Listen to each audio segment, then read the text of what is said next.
जनेऊ की अमेरिका यात्रा। क्या भारत से अमेरिका, यूरोप, ऑस्ट्रेलिया जितने लोग जाते हैं, माइग्रेशन करके जाते हैं, चाहे एक प्रोफेशनल के रूप में, एक छात्र के रूप में या किसी और रूप में, अपने साथ क्या वे तमाम संस्कार, जातीय दंभ, जातीय संस्कार, भेदभाव इत्यादि लेकर जाते हैं, अर्थात साथ में जनेऊ की भी यात्रा करवाते हैं।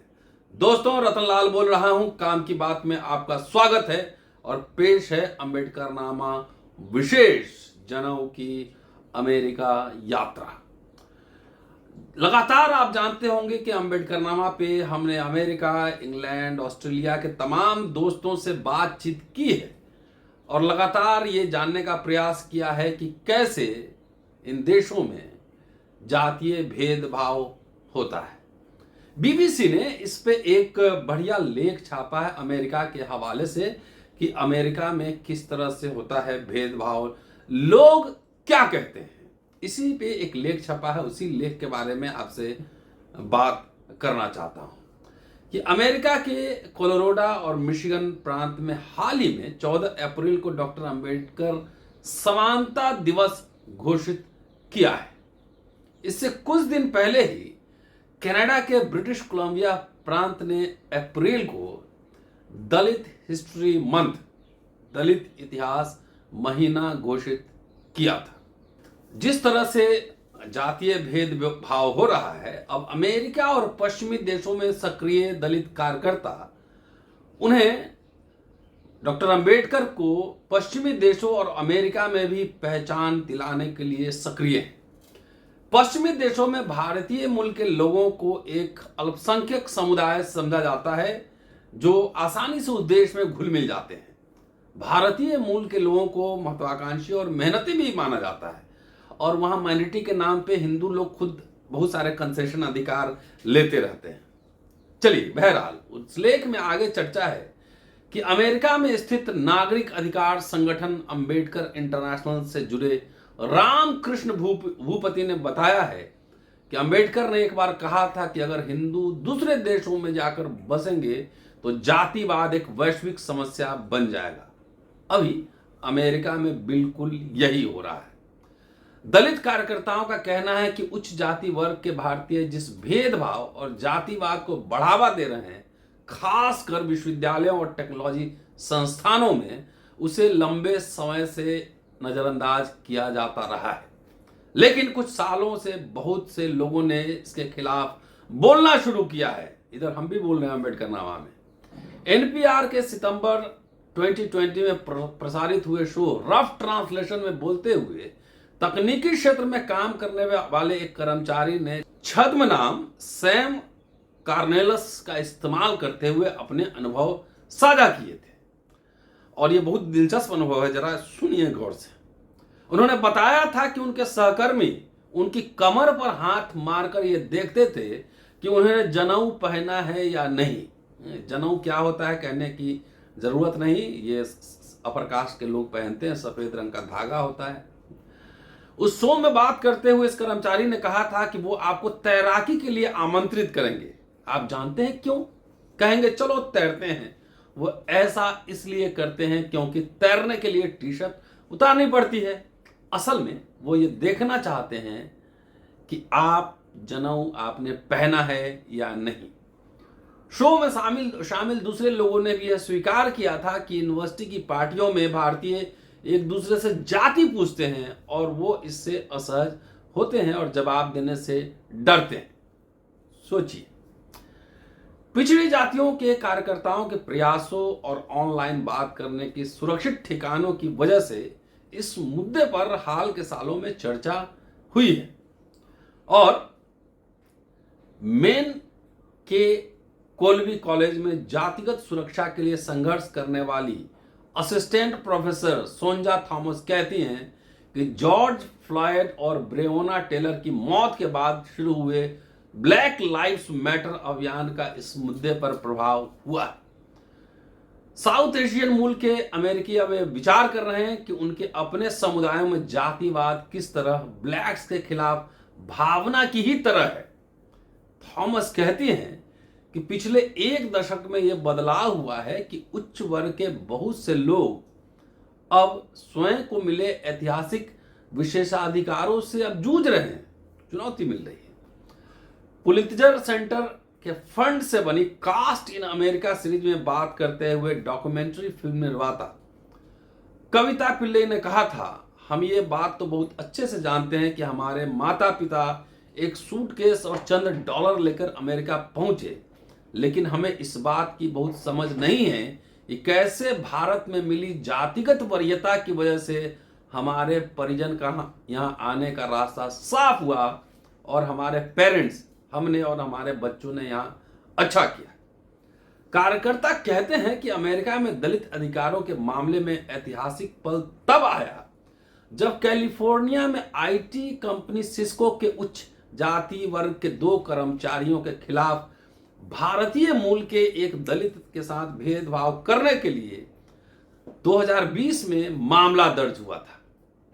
Ambedkar association of north America ने कहा है कि इस मुकदमे ने पहले से चले आ रहे प्रयासों को एक ऑथेंटिसिटी दी, विश्वसनीयता दी। सिस्को के मुकदमे के बाद दलित अधिकार संस्थान इक्वलिटी लैब ने एक हॉटलाइन शुरू किया जिस पर चंद दिनों के भीतर गूगल, फेसबुक, एप्पल जैसी बड़ी कंपनियों में काम करने वाले कर्मचारियों के 250 से अधिक कॉल आए। इन कर्मचारियों ने अपने साथ जातिगत आधार पर भेदभाव की शिकायत की। सिस्को मुकदमे में गूगल की पेरेंट कंपनी अल्फाबेट की वर्कर यूनियन ने मदद की थी। इक्वलिटी लैब के संस्थापक थेनेमोजी सुंदरराजन ने कहा है कि यह पहली बार था जब हमारे मूल देश के बाहर एक अमेरिकी संस्थान ने जाति को अहम नागरिक अधिकार समस्या माना, जिसके लिए सरकार की तरफ से कानूनी कार्रवाई की जरूरत है। साल 2021 में एक अन्य मुद्दे में हिंदू संस्था बोचासन वासी श्री अक्षर पुरुषोत्तम स्वामी नारायण संस्था पर दलित मजदूरों का शोषण करने और उन्हें न्यूनतम मजदूरी से कम वेतन के आरोप लगे थे। इस पर मैंने वीडियो बनाया था, याद होगा, सूरज अंगड़े से बात भी की थी, वीडियो ही बनाया था। एनीवे, चलिए आगे बढ़ते हैं।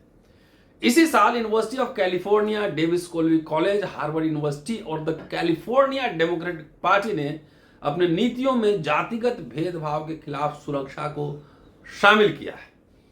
इसमें ऐतिहासिक पल तब आया जब जनवरी 2022 में कैलिफोर्निया स्टेट यूनिवर्सिटी ने अपनी नीति में जाति को एक प्रोटेक्टेड कैटेगरी का दर्जा दिया, कास्ट को प्रोटेक्टेड कैटेगरी।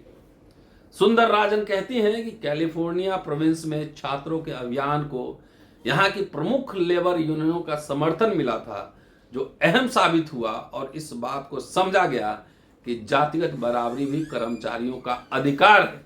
वो कहती हैं कि लेबर मूवमेंट का समर्थन इस विषय पर अन्य वैश्विक बहसों को भी प्रभावित करेगा।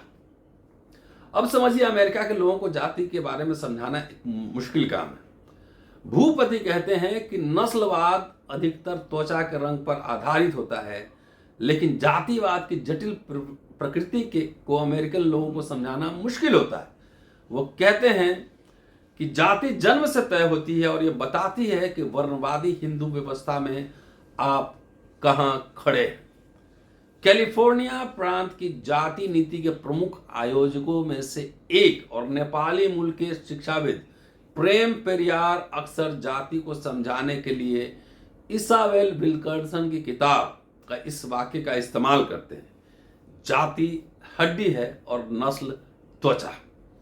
2020 में आई किताब caste the origin of our discontents में नस्ल और जाति के इतिहास की तुलना की गई है और प्रेम पेरियार मानते हैं कि इसने अमेरिका में जातिवादी भेदभाव को सुर्खियों में ला दिया है। पेरियार के अनुभवों को उनके विभाग के उच्च जाति के शिक्षकों ने यह कहकर नजरअंदाज किया कि जातिवादी भेदभाव एक भारतीय मुद्दा है और इस पर अमेरिका में चर्चा क्यों होनी चाहिए। क्यों महोदय? अमेरिका में कास्ट पर रिसर्च नहीं होता है, ऑक्सफोर्ड कैम्ब्रिज में नहीं होता है, चर्चा तो चाहिए ही चाहिए। बहरहाल, थॉमस ईसाइयों में जातिवादी मुद्दों पर काम करती हैं और ये मानते हैं कि उच्च जातीय वर्ग के लोगों में जातिवाद को न मानना कोई नई बात नहीं है, करते सब कुछ है, मानेंगे नहीं, ये बात है बेसिकली। वो कहते हैं कि ये लोग जातिवादी श्रेष्ठता शब्द का इस्तेमाल करने से डरते हैं क्योंकि इससे ऐसा लगेगा कि उन्होंने अमेरिकी समाज में अपनी स्थिति को हासिल नहीं किया है जहां दक्षिण एशियाई उसी तरह से एक अल्पसंख्यक हैं जैसे हिंदू और मुसलमान। कैलिफोर्निया स्टेट को इसी साल लिखे एक पत्र में हार्वर्ड में साउथ एशियन स्टडीज के एंथ्रोपोलॉजी के प्रोफेसर अंजथा सुब्रमण्यम ने कहा कि जातिवाद भेदभाव का एक ऐसा ढांचा है जो सिर्फ हिंदुओं तक ही सीमित नहीं है और दक्षिण एशिया के हर क्षेत्र में प्रभावी है। वो लिखती हैं, पीड़ित जातियों के अधिकतर लोग अपने आप में हिंदू ही हैं। लेकिन अब देखिए, वहां पे बहस चल रही है, लेकिन वहां जातिवादी जो लोग हैं वो इस मुहिम को चुनौती भी दे रहे हैं कि दलित अधिकारों के लिए अभियान की इस जीत को अमेरिका में हिंदू अमेरिकन फाउंडेशन HAF जैसे हिंदूवादी समूहों ने चुनौती दी है। HAF इसके खिलाफ भारतीय मूल के लोगों को एकजुट भी कर रही है। इस फाउंडेशन ने कैश स्टेट पॉलिसी और सिस्को मामलों को चुनौती दी है और इसे अमेरिका में हिंदुओं के अधिकारों का हनन और भेदभाव पूर्ण बताया है। हिंदू कौन है नहीं बताएंगे, हिंदुओं के अधिकारों का हनन। वर्गीज के जॉर्ज अपनी किताब ओपन एम्ब्रेस वे लिखते हैं कि अमेरिका में भारतीय समुदाय इस तर्क को स्वीकार करता है कि हिंदू होना ही भारतीय होना है और भारतीय होना हिंदू होना है।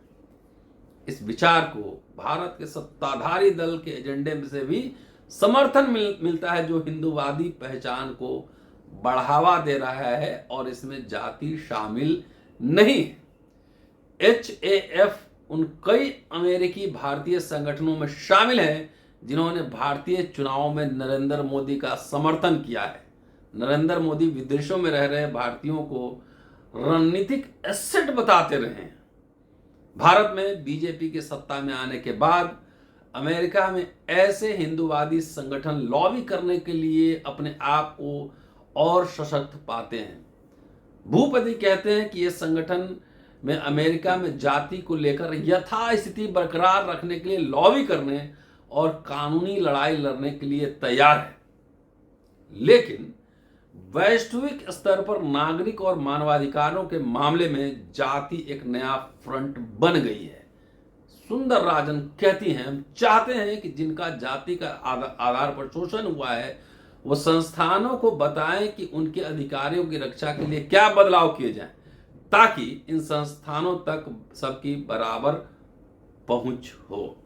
तो ये था BBC का रिपोर्ट जनेऊ की अमेरिका यात्रा। पूरा वीडियो सुनिए, शेयर करते रहिए, सब्सक्राइब करते रहिए और दुनिया भर में पहुंचाइए कि लोग कम से कम सजग हों, जागरूक हों। शुक्रिया, कीप वॉचिंग एंड शेयरिंग। जल्दी मिलता हूं आपसे अगले एपिसोड में। जय हिंद।